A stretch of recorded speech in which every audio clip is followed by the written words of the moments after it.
Келесі 1241 есебіміз 15 санын 2,10 санның қосындысы түрінде жазыңыздар. Қосындының неше нұсқасын жазуға болады дейді. Бірінші 1 қосылған 14. Ол бізде 15 келеді. Енді 2 санына қосайық 13 санын. 3 санына қосамыз 12 санын. 4 санына қосамыз 11 сан. Енді 5 санына қосайық 10 санын. 15 шығады бізде. 6 санына қосамыз 9 санын. Және 7 санына қосайық 8 санын. Ол бізде 15 шығады. Енді 8 санына 7 санына жазатынымыз керісінше. Сонда бізде 3, 6, 7 нұсқасы бар екен. 7 нұсқасы бар.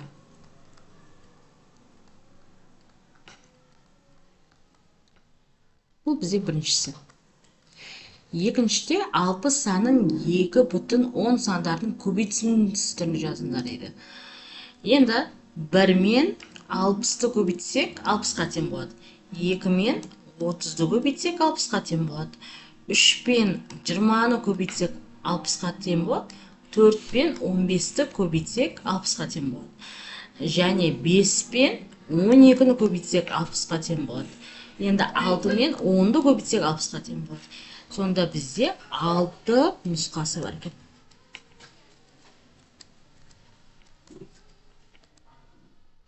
Келесі 1242 есебіміз 0, 1, 2, 3 цифрларын пайдаланып, бір цифр қайталанбайтындай неше екі таңбалы сандарды жазуға болады. Жұп сандарды бір жолға, тақ сандарды екінші жолға жазыңыздар дейді. Бірінші жазып алайық. 0-ден бастай алмаймыз. 1-ден басайық. 10, 12 болсын. 13. Енді 2 санынан бастайық. 20, 21, 23. Енді 3 санынан бастайық. 30, 31, 32. Енді жұп сандарды бір жаққа, тақ сандарды бір жаққа деген жұп деген сол 2-ге бөлінетін сандар. Ол сонда 10 болады, 12 болады, 20 болады, 30 болады, және 32 болады екен. Енді тақ сандарды жазайық. Ол бізде 13, 21, 23, 31. Так, болды, сонымен аяқталады есебіміз. Келесі 1243 есебіміз 7, 5, 4 цифрларын пайдаланып, неше екі таңбалы сан жазуға болады. Ондағы жай сан нешеу, құрама сан нешеу дейді. Бірінші сандарды жазып алайық. Ол 75 болады, 74 болады екен. Келесі 5 сан пайдаланымызда 54 болады, 57 болады екен. Келесі 4-ті пайдаланымызда онда 47, 45 болады екен. Тағы бізде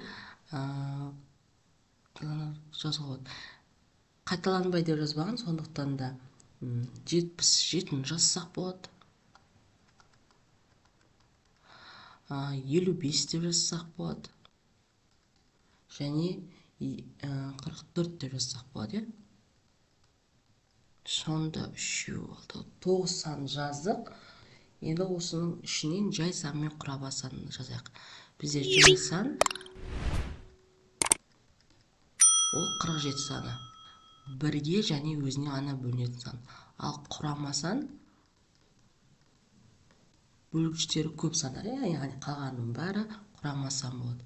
75, 74, 54, 57, 45, 77, 55, 44.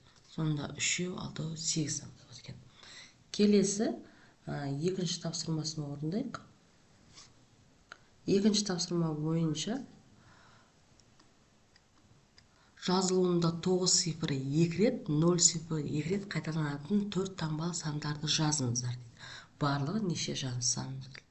Бұнда 4 таңбалы болса 99 дейік, 00. Сонда 9900 болсын. Келесі 9000, 90 деп жазсақ болады.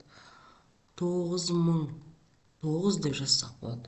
Сонда 3 сан жазсақ болады екен. Келесі 1240 төртінші есебіміз түзу бойынан К, Л, П, Т нүктелері белгілеңдер.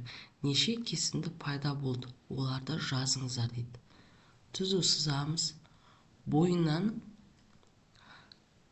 К, Л, П, Т нүктелерін белгіледік. Енді кесінді шығарайық. Бірінші К, Л деген кесінді алсақ болады. К, П кесіндісін алсақ болады.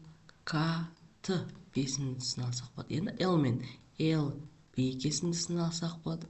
Л, Т кесіндісін алсақ болады. Және Р, Т кесіндісін алсақ болады. Сонда 6 кесінді алсақ болады екен.